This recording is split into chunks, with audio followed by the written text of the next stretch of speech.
Okay, live. Mhm. Yes. So we are live. And hello, everyone. How is everyone doing? Hope all is well and stay safe during this season. We will start the session with my guest in a few minutes' time. If you happen to just join us, do like, tag, and share our live with all your friends out there so that many will come and enjoy this session. We are now into the final week of February 2021, and well, we are still celebrating Chinese New Year for those who are still celebrating. Welcome to the 12th edition of my live session, and my name is Xing, and I will be your host for today. Before I begin, I would like to take this opportunity to thank all of you who are watching us live right now, as well as those not forgetting those who will be watching the video replay later on. For those who are watching for the first time, this live is all about us, our stories. Everyone has a unique story to tell. We may not realize it, but our story may inspire someone out there, especially in these extraordinary times. We hope that through this sharing session, everyone will be able to connect better, share, and learn from each other's experiences. Do you have one? What is your story? We would like to hear from you. So do connect and reach out to me on my Facebook. And if you would like to share your experiences at the link provided at the bottom of this screen. Okay. And today I'm very privileged to be able to have a special guest with me from Melbourne, Australia. He is a mentor, professional, keynote public speaker, and highly experienced speaking coach. He has spoken at numerous conferences, events in many countries, and regularly invited to be an expert guest by the media. He is also the co-author of Secrets of Business Expert, Exposed, and was the past president of Victoria, Tasmania at Professional Speakers Australia. So without much further ado, ladies and gentlemen, let us put our hands together to welcome Mr. John D. Natale. Hi, John. First of all, I would like to thank you for joining us. Yeah, thank you for joining us today for this interview. I'm very excited to have you here today to share your inspiring story. Yeah, with all of us. So thank you for your time. So can you briefly tell us about yourself and where you're from? Yeah, sure.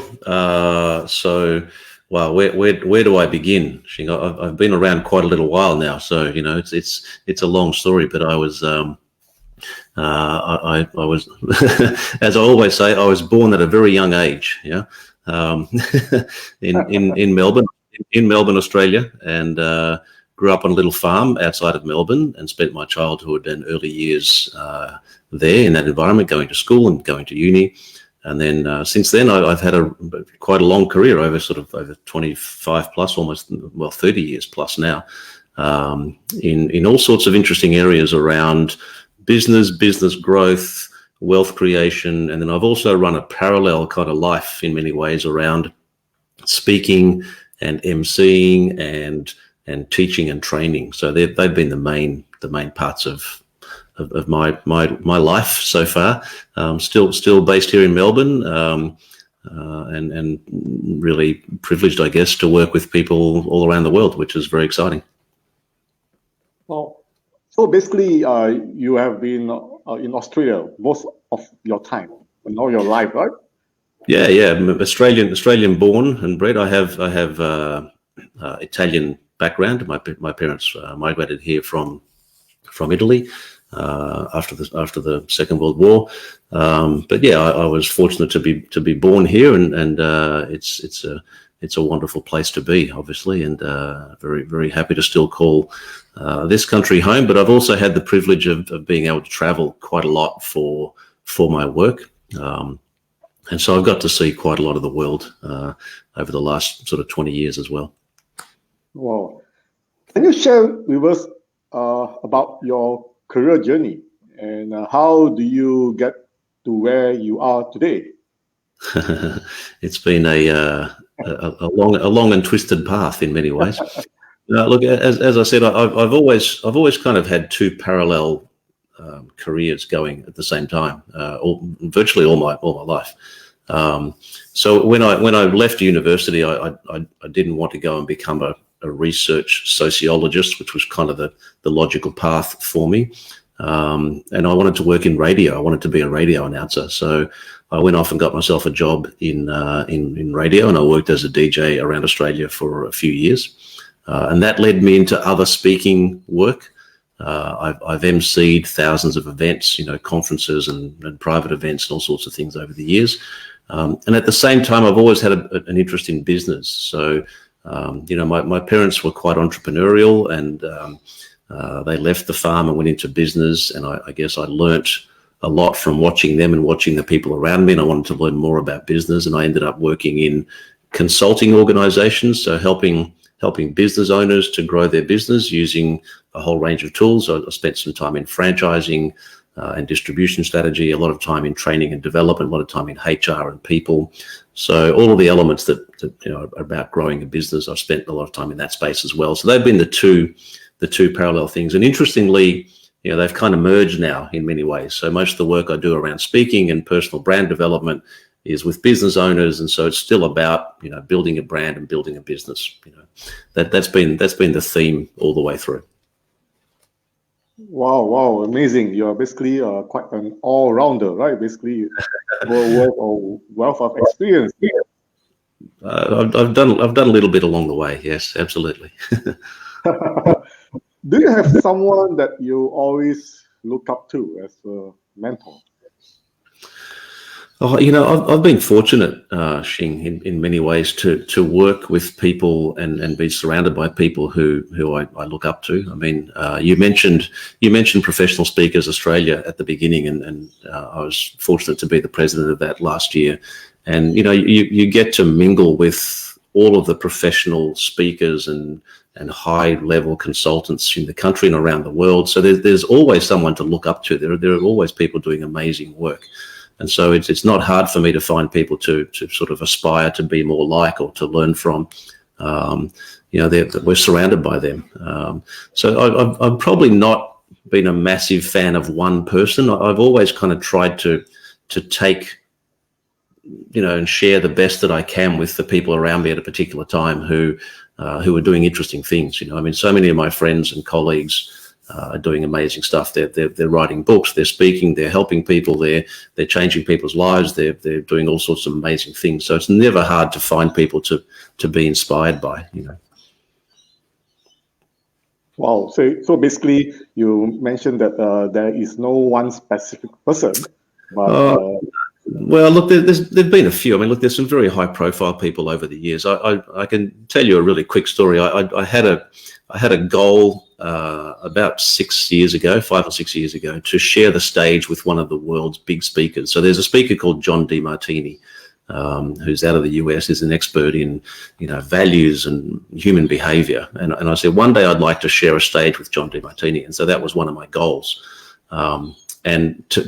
As it turned out, to cut a long story short, I was staging an event in Melbourne, and a friend of mine said, I mentioned to her that one day I'd like to speak with John DeMartini. She said, "Oh, John's a friend of mine." She said, "I can introduce you." I'm like, really? And she's like, yeah. And he happened to be in Australia. He was in Sydney at the time. He flew down to Melbourne. We had dinner together, and he ended up speaking. He ended up speaking at my event. Okay, right. No worry. Sorry, just getting some echo there for some reason. But yeah. So he ended up speaking at my event. So I ended up sharing the stage with John DeMartini. So he's someone I've admired and looked up to for a long time. And there are many other speakers on the world stage, and people out of Australia, people like Vinh Giang, and all those people that are out there doing amazing work. So yeah, it's, as I said, it's never hard to find inspiration. Wow, that's interesting, right? It's sometimes when you get to know a lot of people and you attend a lot of events, you network around, you never know who you meet, right? That will lead you to various opportunities. Yeah, absolutely. You just never know where those connections will take you. And that's Yeah, that's one exactly. that's one of the interesting things about life, right? Is you never know where Yeah, they exactly, where they will lead you. yeah, exactly. So the year 2020 went down as one of the most extraordinary year. It has changed the way we do things in what we now call the new normal. Can you share Mm. with us your experiences about what happened to your business during the lockdown last year, and what are the lessons that you learned? Yeah, look, 2020 was an interesting year. That's true. So a lot of things changed for a lot of people, I think, in 2020. For me, I was fortunate to be able to deliver my TEDx talk in February of last year, just before all the lockdown sort of started. So I was very fortunate to be able to do that and get that out and have people see that. And as a result of that, I got a lot of inquiries around speaking and, people who want to do TED Talks or want to speak or want to do more stuff online or whatever to promote themselves or promote their business. So I got a lot of inquiries. And because we were obviously not able to travel and do anything, I did everything from here. So I did a lot of work in 2020 working with people around finding their purpose. What is it that they want to be, known for, and what do they want to do, and then helping them bring that out. So my year changed because prior to that, I was working in the sort of wealth creation or wealth management space. And I changed my focus again. I've kind of come full circle, Shing. I started off in this speaking area. I went off into other areas like property and wealth creation, which I'm still involved in. But I've come back to speaking during 2020 because it just seemed like the right time to do more of that work with the people because I was being asked. And there was a much greater demand for people to be able to communicate online and spread their message and grow their business and connect with their customers and build their audience and all those things. So I spent 2020 doing that. But I think the really interesting lessons that came out of 2020, and you mentioned a couple of books. I just had this book published, which was, could I show this? This is Redefining Business Success. And the chapter in here was that I contributed to this book was about the new normal. And my message was I didn't want things to go back to how they were, because everyone's saying, I can't wait for things to get back to normal. And I was like, no, I don't want to go back to normal. Normal kind of sucked in a lot of ways. So we didn't necessarily want to go back to normal. So I think some of the key lessons that came out of 2020 for me, and certainly for the people around me, were that it became much more about why you're doing what you do. I think we had time to sit back and go, well, what am I actually doing? Where am I going with my life? What am I doing with life? Where do I want to be? I think our values and our priorities were redesigned or re-engineered during 2020. I think there's a much greater focus on, we learned about how to be flexible and how to change and how to manage change because we had to, right? For example, many of the business owners that I know were saying, I should do something online and I should sort of do something with my community and I should do more videos. And they hadn't done it for years. And then all of a sudden we had no choice, right? We had to do it. And so we learned to deal with change. And so I think we've learned to become more flexible and become more adaptable. I think that's a good thing that I don't want to go back to normal on, I think, we learned that, our priorities are not just about business. I mean, I live right next to a park. I'm very fortunate to live next to the park in the Yarra here. I saw so many families, walking around the park and kids on bikes and what have you.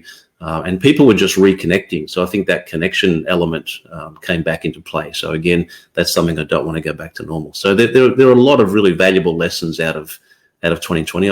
And look, I know it was difficult for a lot of people and still is difficult for a lot of people. And I understand that. But there were also valuable lessons and valuable opportunities that came out of that year. So for me, I'm kind of grateful for 2020 because it gave me a chance to realign back to this area I'm in now, and I'm very happy about that. So yeah, it's amazing, right? Yeah, I mean, that we actually be able to learn something out of it, right? So well, I think you always do. Whenever there's a challenge or adversity or a difficulty, there's also an opportunity to learn, to take something from that. So, and I think that's the important thing with 2020. So I know it's been difficult for a lot of people, I understand that it hasn't been easy for small business owners and people in travel and hospitality and tourism. It's been a very difficult year in many ways, but hopefully we can take the lessons from that and use them, to have a better year this year and in the following years, and kind of, make up for the glitch that was 2020, It's very interesting, right? Before that, before this 2020, were you actually into this the social media thing and everything online thing, or you prefer to do the things the traditional way, which is the face-to-face? Yeah, look, I was doing a little bit of both, I have to say. I was fairly fortunate because at the end of 2019, I had already relocated back to home. So I was already working from home, so that wasn't a big change for me. Because of my work in speaking and because of the things that I do and because I have sort of a global audience in some respects, I was quite accustomed to doing stuff online, not to the extent that we have in 2020. I mean, that's just, gone the other extreme, but I wasn't totally out of my comfort zone with the online thing. And we'd use social media quite a bit, for promoting and for business and for our clients and what have you. So I was kind of fortunate to be reasonably well positioned, I think, in terms of getting my head around most of that stuff. So we've used it quite a bit. But I mean, look, 2020, it all went onto steroids. It was like it suddenly went, So we've learned a lot. I think we've all learned a lot about how to connect online and all the the technology and the other bits and pieces that go with it. But again, that's a valuable skill that we can carry forward and use forever, basically. Yeah, exactly. And you did mention that you were actually previously a professional speaker, right? And normally the professional speaker are actually done on a face-to-face basis. Right? And how do you actually how do you do it actually in 2020? Well, 2020 changed a lot. So from here, from my home, I did presentations into Southeast Asia, into Bangladesh, into the US, into like everywhere, except I spent no time on aeroplanes, which was kind of nice. It was nice for a little while, I have to say, not having to, get on a plane and fly 20 hours or something to be somewhere to speak was actually nice at the beginning. But I do miss, you miss the live audience. You miss that interaction. You miss the opportunity to mingle afterwards and speak with people and make those connections and do all those things. So as fantastic as online has been, I still crave the face-to-face contact. And we've been lucky. I've managed to do a couple of live events. We had the book launch for that Redefining Business Success book. We managed to squeeze that in between the end of lockdown and the beginning of the whatever they called that next one. The snap one we had. The circuit breaker, whatever it was. So I managed to squeeze in a live event in between that, which was nice just to reconnect with people. And we managed to get my birthday party and celebration in as well, which was also nice just on a social level. So it's worked out pretty well. But look, I do miss, as a speaker, you miss that connection with a live audience. And whilst I was happy to get off planes for a while, now if you said, hey, jump on a plane and go somewhere, I'd be out the door in about 2 minutes. I'd be like, okay, let's go. I'd be ready to roll. So it's been an interesting time. Yeah, you mentioned this, basically, we are definitely living in an unprecedented time, right? In an unpredictable world, right? So that we are able to actually plan events, right? Before this pandemic, we used to be able to plan our events, way ahead, a few days, a few weeks, and also sometimes even months and year ahead. But what happened actually 1 week or 2 weeks ago is that there was this sudden, unexpected circuit breaker, or snap lockdown, whatever you call it, right? So were you prepared for it, and how did you cope with that snap announcement? Was I prepared for it? No, not really. I think not everybody's prepared for it, right? I'm not prepared for it. I think we were just starting to enjoy some of our freedoms, if you like. But again, look, Shing, I don't get hung up on this thing. I don't get hung up on lockdown. Look, there's a lot of people find it really difficult, and it's they get very down about it, and I understand why that's the case, but I tend not to. I've become pretty comfortable, doing what I do from here if I need to, or getting out if I can. So it didn't bother me that much. I was in the middle of it. It actually worked out quite well for me in some respects. I am still in the middle of writing a book for one of my clients. We've almost finished.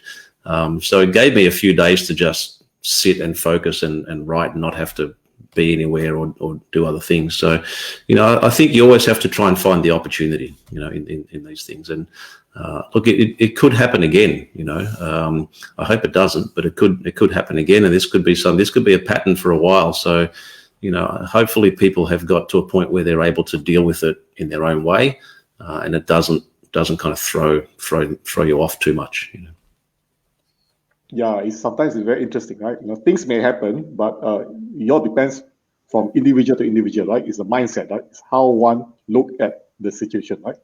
Well, that's right. And look, the community that you and I, connect with a lot are people who are into personal development, and they've been to listen to many people. They're learning, they're reading, they're seeing things all the time, and I think there's a understanding that it's not what happens, it's how you react to it. Is one of the things, or it's the meaning that you attribute to that event that's going to make the difference. So, I think I'm fortunate in that most of the people that I'm surrounded by have a very positive outlook on life and have a very positive mindset, and are very focused on doing what they're doing. So, whilst it hurts, it's not going to be the end of the world. Yeah, it's very interesting. In your own opinion, looking at how things are right now, this year would be much more better than last year? Yeah, maybe. It depends on how you look at last year. I mean, I always try and look for the positives out of last year, and there were many. So last year was a good year in many ways. It gave us a chance to reset, gave us a chance to redesign our lives the way we want them to be. It gave us a chance to reallocate our priorities and get our values lined up. So in many ways, last year was a good year. So hopefully we won't lose the value of that. From a business perspective, look, I deal with a lot of business people. I work with a lot of business people, and there are some very different stories. I mean, some of my clients had their biggest year ever last year, right? And so they're very happy about last year because it worked very well for them. And some of my clients struggled, enormously last year. So it depends on the business you're in, and also the way that you responded to things, Look, I don't want to do another last year. That's not what I'm saying. I don't want to do another 2020. I'd like to take the learnings and get on with 2021 and have some more fun and connect with some people and do some more interesting things. But, again, it just depends on how you react to all of that, and what you take from it. Yeah, it's just how you see a glass, right? With water, right? Whether it's half full or half empty. Well, it could be half full, could be half empty. I've got a bottle anyway, Shing, so I can just fill it up again. It's all good, Yeah. Look, it is, and how we respond to things is obviously important. So, and look, don't misunderstand me. I have my crappy days. I have days when I'm not happy about things and when things get me down and whatever else. But I just try and stay focused on the good stuff that's going on and get on with that, as much as I can. Yeah, true. What do you think should be your business game plan for this year, 2021, in this new normal? For me or for everybody? For everybody. No, from you. What do you think? Yeah. For me? Okay. Yeah, well, I was kind of fortunate in that, as I said, I'd made some changes prior to the start of last year, which were good.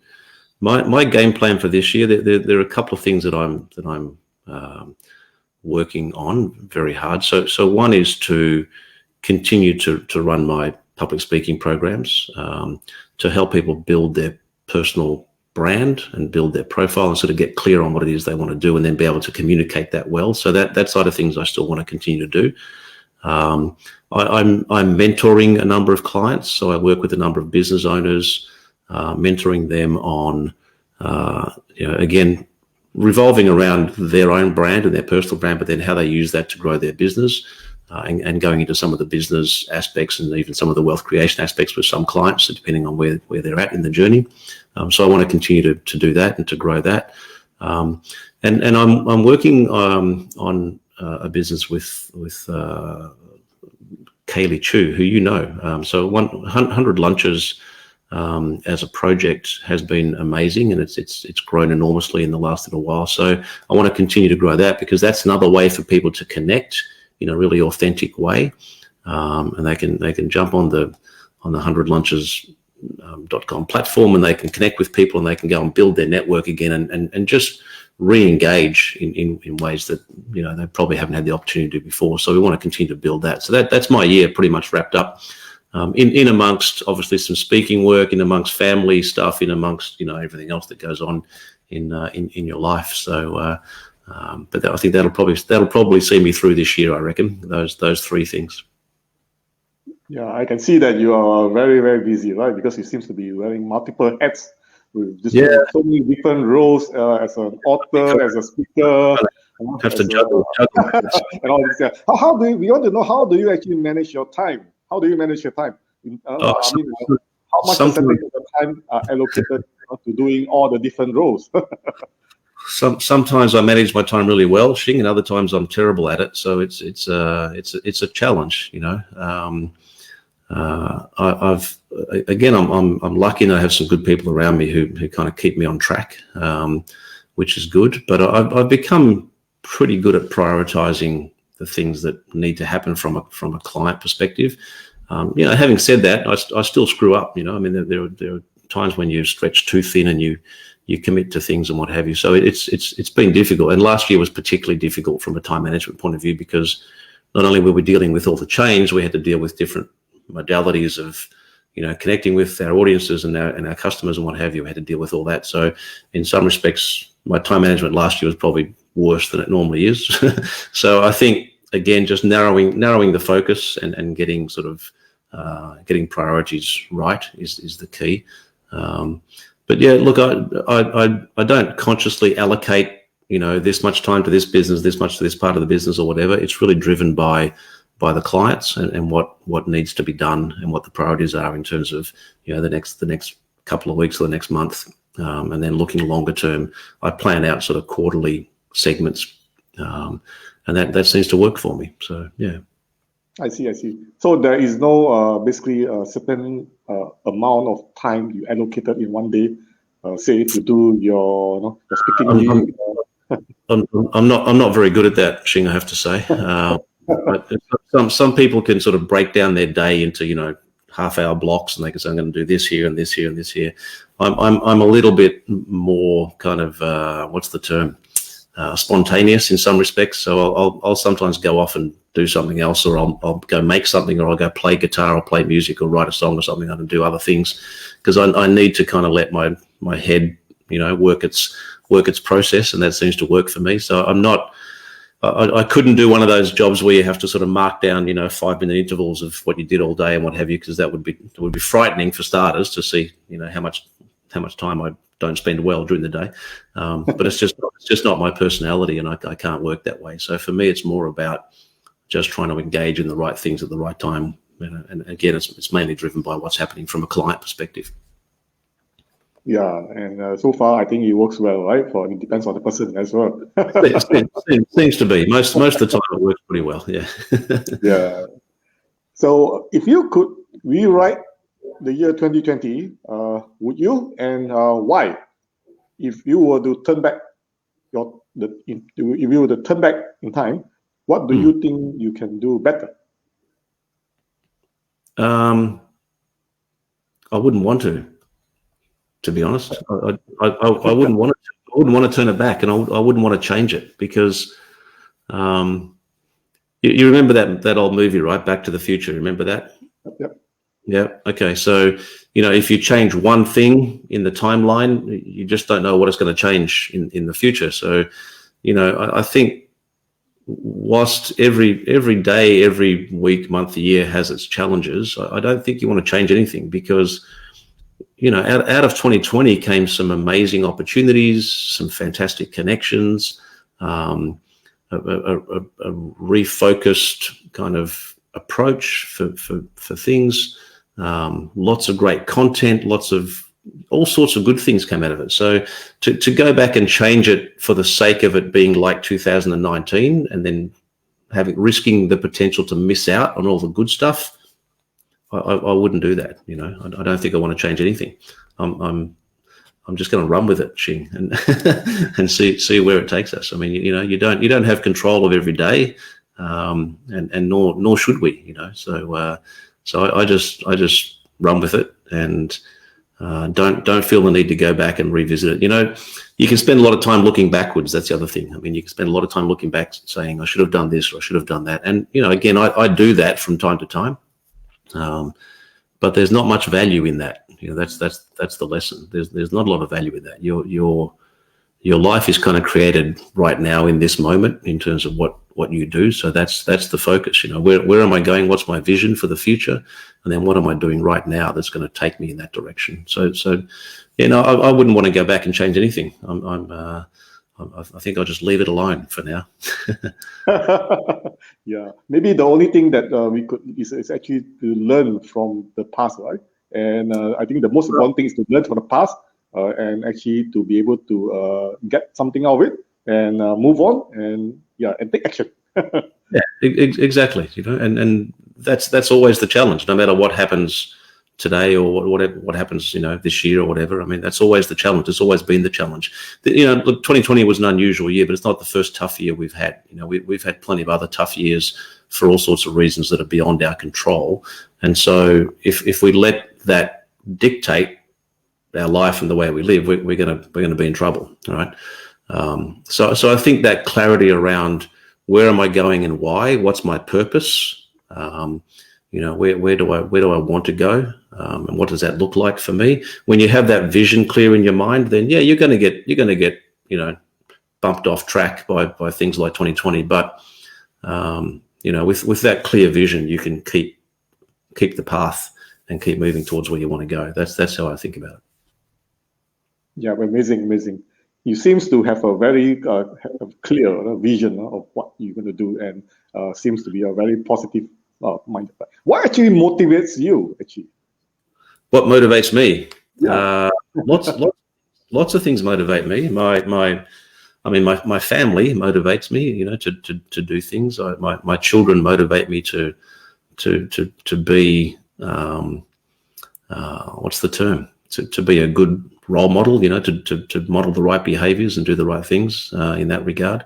My clients, that's a huge motivation. I mean, look, I get the privilege, Xing, of working with people and seeing them transform, and it's an amazing thing when you see someone really find their niche and become passionate about something and really get that happening.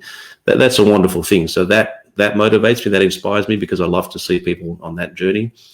Sometimes just simple conversations I have with people, inspire me and motivate me. So I can have a conversation with someone who's just doing something amazing. I'm like, wow, that's so cool. Like, I need to go and do something, I need to go and focus on this part because I want to do something that's kind of like that, or equally cool, So it's a whole lot of things. I'm not driven by one thing in particular. It's not like, well, I just want, that whatever.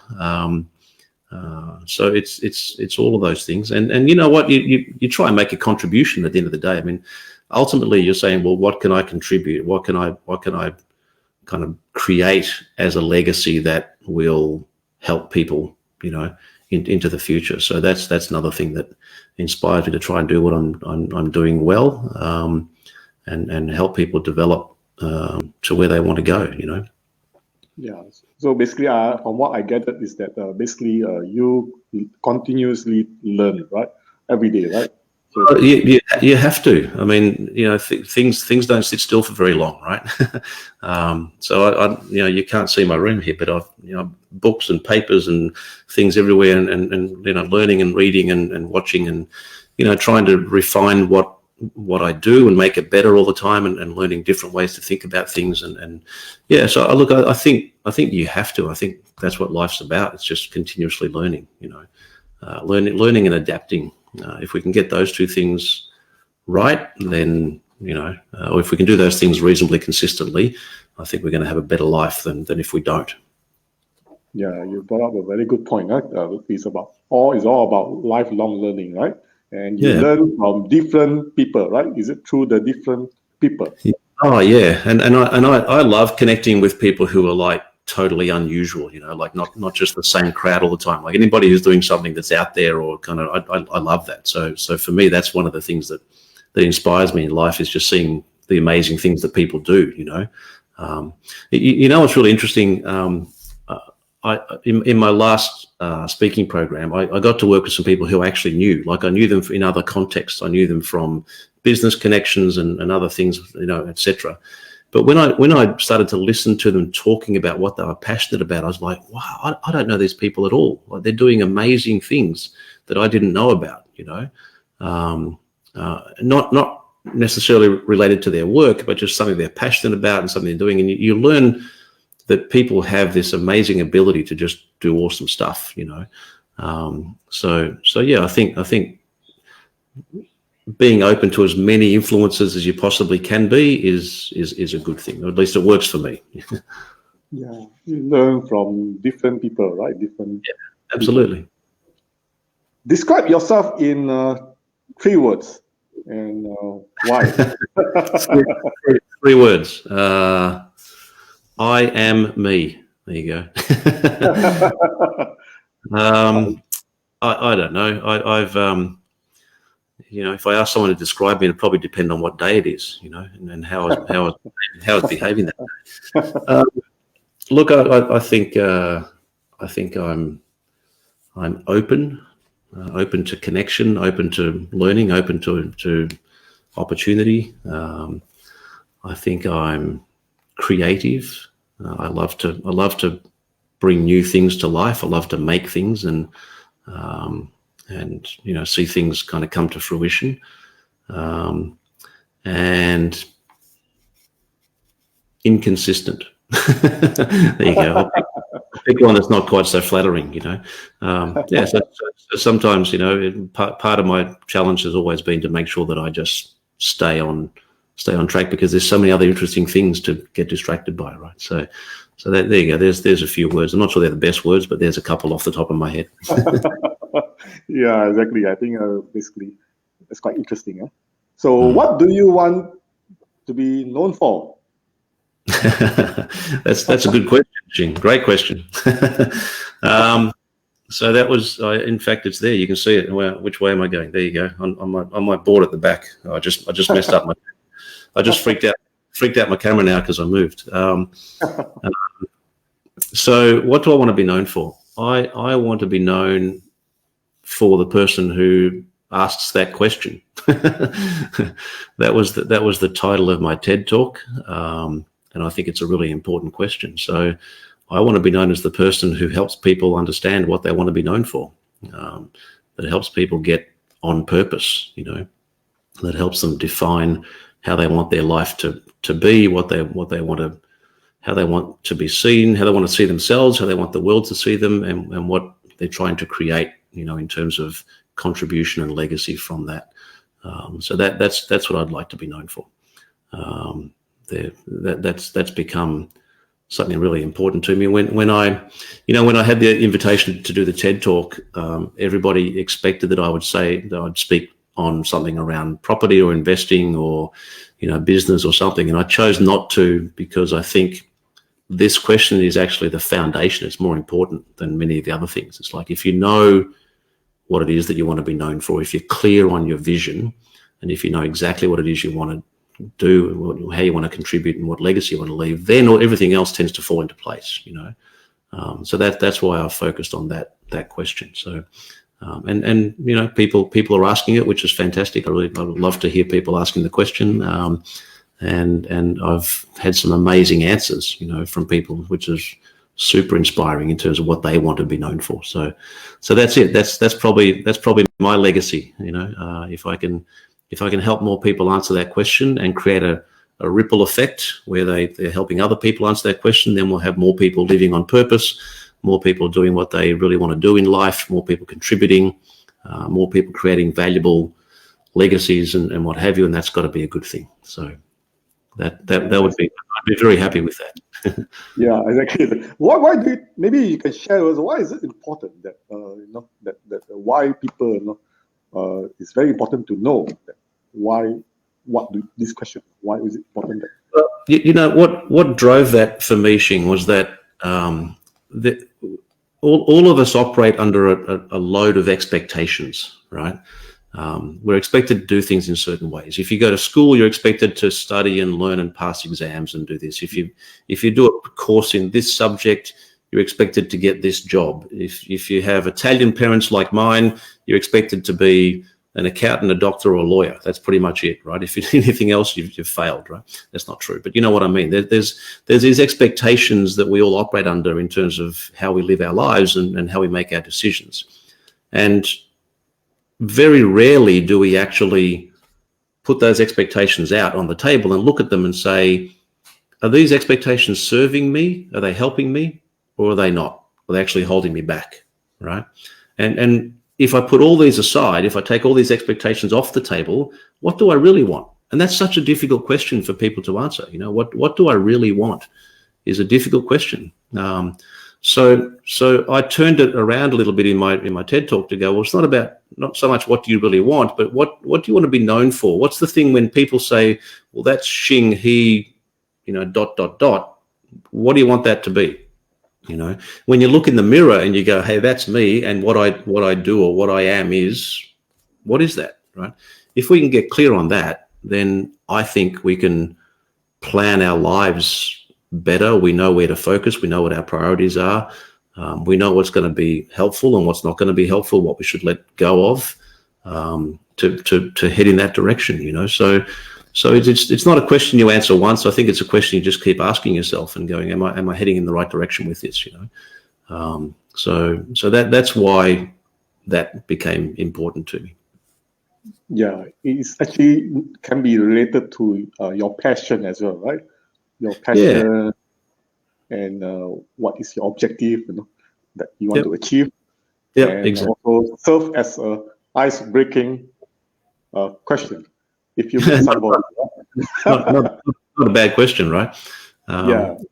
If you go to networking events, people normally say, well, hi Xing, what do you do? And then it's like insert job title. It's like I'm an whatever. I'm a doctor, I'm an accountant, I'm a whatever. So I think this a question like that one probably give you a more interesting answer. Yeah. Exactly. So this basically is quite interesting, right? So awesome. All right, everyone. This concludes my live session for today. I'm sure we are all inspired by John's sharing session today. Before I end, John, do you have any more thing to say to all of us before we end this live? One thing to say: be unashamedly you. That's what I would say. Get clear on who you are and become that person if you're not already. I think that's the key to happiness and the key to success. So I encourage everyone to find out what that means for them and go and live that life, because that's much more exciting. Wow, amazing!